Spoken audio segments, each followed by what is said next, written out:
મહારાજને પંડિતના પ્રણામ. પધારો પંડિતજી પધારો. અહીં સુધી આવવાનું કારણ? અરે મહારાજ, ઉમરકોટ રાજા સોંઢાને ત્યાંથી આવું છું. ઉમરકોટના રાજા સોંઢા એમની દીકરી નેતળદે, એ નેતળદેનું શ્રીફળ લઈ અને આપના પુત્ર સાથે ઝીલાવવા માટે આવ્યો છો મહારાજ. અરે પંડિતજી, તમે એ વાતથી ક્યાં અજાણ્યા છો? નેતળદેના 18 અંગ વાંકા છે. આંખે દેખી શકતા નથી, કાને સાંભળી શકતા નથી, તો એ શ્રીફળ કદાપી નહીં સ્વીકારવામાં આવે. અરે મહારાજ, આપના પુત્રને પૂછી તો જો એ શ્રીફળનો સ્વીકાર નહીં કરે તો હું અહીંથી રાજી ખુશીથી ચાલ્યો જઈશ. ભલે પંડિતજી, તમારા કહેવા મુજબ હું મારા દીકરા રામદેવને પૂછી જોઉં. અરે બેટા રામદેવ, આ બાબતનું તમારે શું કહેવું થાય છે? અરે હા પિતા, એ શ્રીફળનો સ્વીકાર કરી લ્યો. કારણ કે કૃષ્ણ અવતારની અંદર મેં વચન આપ્યું હતું કે ઉમરકોટની અંદર સોંઢા રાજાની ત્યાં તમારો અવતાર થશે, તમારા 18 અંગ વાંકા હશે અને કોઈ રજપૂતનો દીકરો તમારું શ્રીફળ ઝીલશે નહીં. ત્યારે તમે શ્રીફળ પોકરણગઢની અંદર રાજા અજમલને ઘરે મોકલાવજો. તમારું શ્રીફળ હું જરૂર સ્વીકારીશ. ભલે બેટા, બેટા રામદેવ, જેવી તમારી ઈચ્છા. લ્યો પંડિતજી, શ્રીફળ ઝીલાવી દો. ભલે મહારાજ.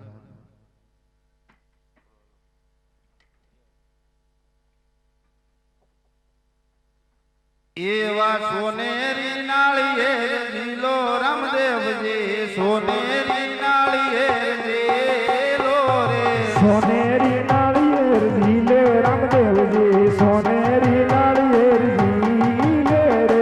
પંડિતજી લાવે એમ ઝીલો રામદેવજી, પંડિતજી લાવે એમ ઝીલો રે, પંડિતજી લાવે એમ ઝીલે રામદેવજી, પંડિતજી લાવે એમ ઝીલે રે.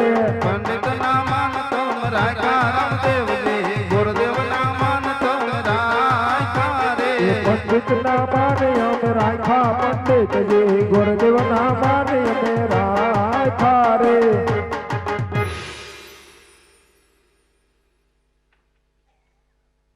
ભલે પંડિતજી, તમારા મહારાજને કહેજો કે જાડેરી જાન લઈને અમે આવી જઈશું. ભલે મહારાજ. અરે બેટા રામદેવ, આ ઘડિયા લગન તો લીધા છે અને 360 અગાઉ બેન સગુણાનું સાસરિયું છે, તો એને કંકોત્રી કઈ રીતે મોકલશે? અરે પિતા, તમે રાજ દરબારની અંદર આરામ કરો.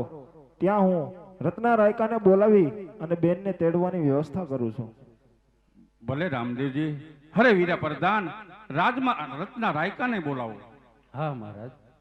આજે પરદાન બોલાવે રત્ના આવજે રે.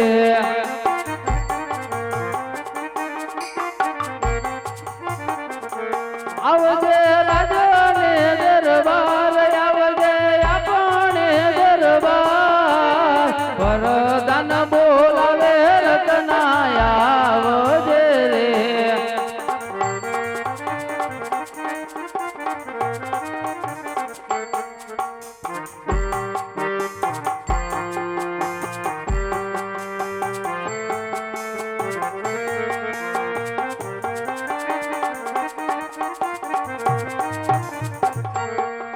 યાદ પર દાન બોલાવે રત્નો આવ્યો રે.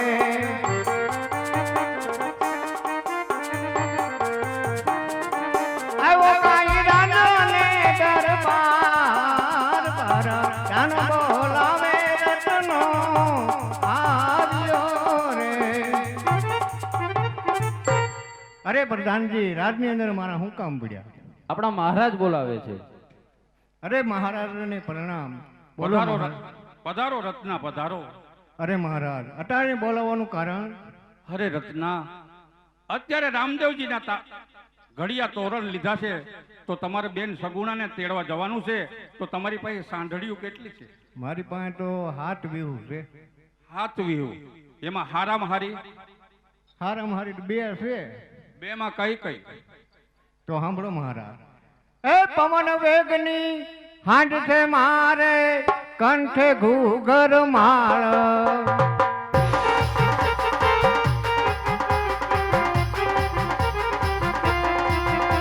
એ પવન વેગની હાંડ છે મારે, કંઠે ઘૂઘર માળ.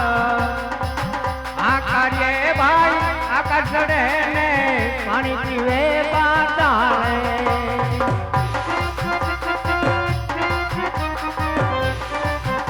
અને બીજી કઈ જાય છે એ મને કરાવો.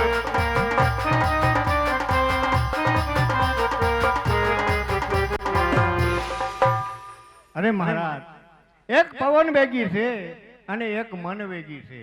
મન વેગી મન વેગી એવી છે કે એનું મન હોય એટલી જ હાલે. તો વીરા રાયકા તારે પવન વેગી સાંઢ લઈ અને બેન સગુણાને તેડવા જવાનું છે. ભલે મહારાજ, મને થોડુંક લખી દો, હું ભૂલી જાઉં ત્યાં જઈ. આ ઈ વાતે સાચી, તમે અભણ કેવા અભણ કહેવાય. આટલે ભૂલાઈ જાય.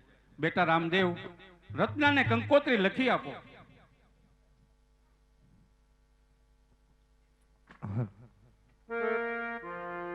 આજ રામ દે કંકોતરી લખતા રે આજ.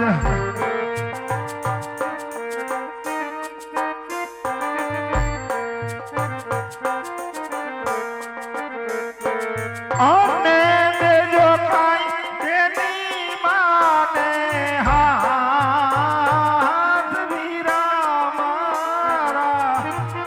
અરે પ્રભુ, રામ દે કંકોતરી લખતા રે આજ.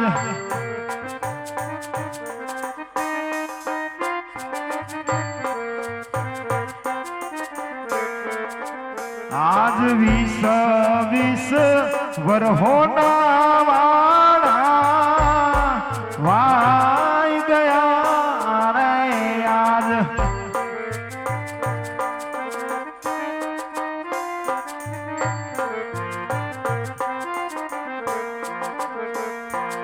અને નથી જોયા બેની માના મુખ રત્ના મારા. હા રામદેવ, આસ 20 વરહોના વાળા વાઈ ગયા રે આજ.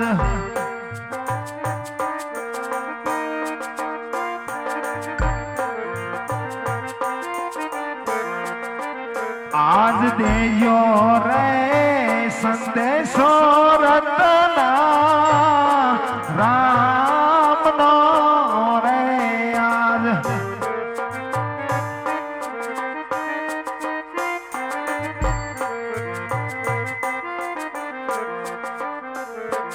અને વાંચી રે આવો મારા બેન બેની મારા. આજ પિયર માં પરણે રે તારો વીરલો રે આજ.